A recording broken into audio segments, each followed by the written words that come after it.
Thanks for meeting with me again. You're welcome. I must be having a senior moment, because I cannot recall what you wanted to discuss, sorry. That's okay. My father has senior moments all the time, so I'm used to them. You were going to explain why it's okay to have a positive return, but lose money.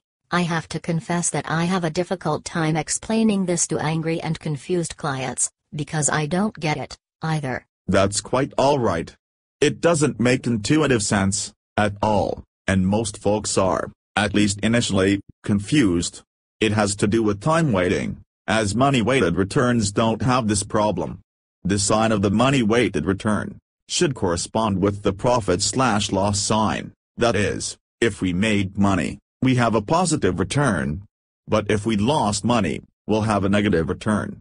There is no direct correspondence between time-weighted returns and the sign of the P&L. That's what I've observed. I've seen cases where there is a negative return but the client made money, and while this is confusing too, our clients tend to be less concerned in these cases. They also occur less often than the other case. I understand. And so, let's begin with the explanation. Recall that we use time weighting to eliminate the impact of the cash flows. Since the manager doesn't control the external flows, they shouldn't be penalized if the client adds or removes money at the wrong time, nor rewarded if the client makes good cash flow decisions. For example, let's say we're in a bull market, and every day we see returns increase. We often see clients add money as the returns go up. Studies have shown that many people, quote, chase returns.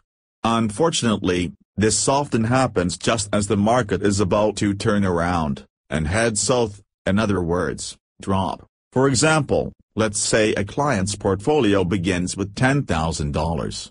The market has brought it to $15,000, a 50% increase. The client, thinking this great performance will continue, adds another $35,000, bringing the portfolio to $50,000. But now there is a drop in the market, bringing the portfolio to $35,000, meaning there's been a loss of $15,000. Overall, the client has invested $45,000, $10,000 initially, followed by $35,000. The client has suffered a loss of $10,000. Therefore, it's intuitive to expect to see a negative return, right? Yes, of course. Let's consider the returns. For the first period, when the account went from $10,000 to $15,000, we saw a 50% return. And during the second period, the account went from $50,000 to $35,000. A $15,000 drop and a negative 30% return. And so, we have a 50% return being linked to a minus 30% return, right? Right. This yields a plus 5% return overall. And so, we lost money but had a positive return. And why is that? The client, not the manager, decided to add money after the portfolio rose by 50%. The client expected to see positive returns continue, but they didn't. The client, independent of the amount of money, had a plus 50% return and a minus 30% return, which always links to a plus 5% return.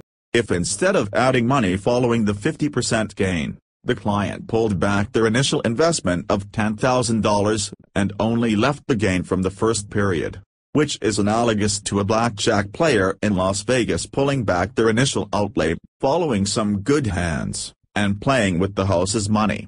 In other words, beginning the second period with $5,000.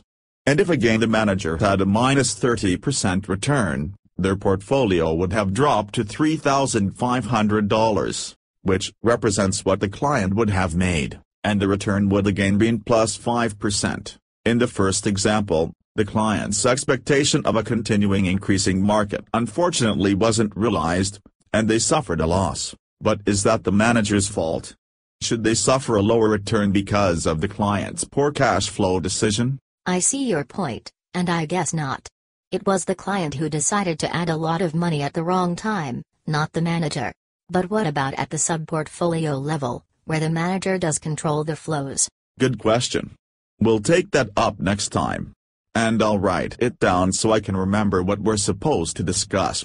As someone once wisely said, PayLink is better than the most retentive memory, especially when it's the memory of a senior.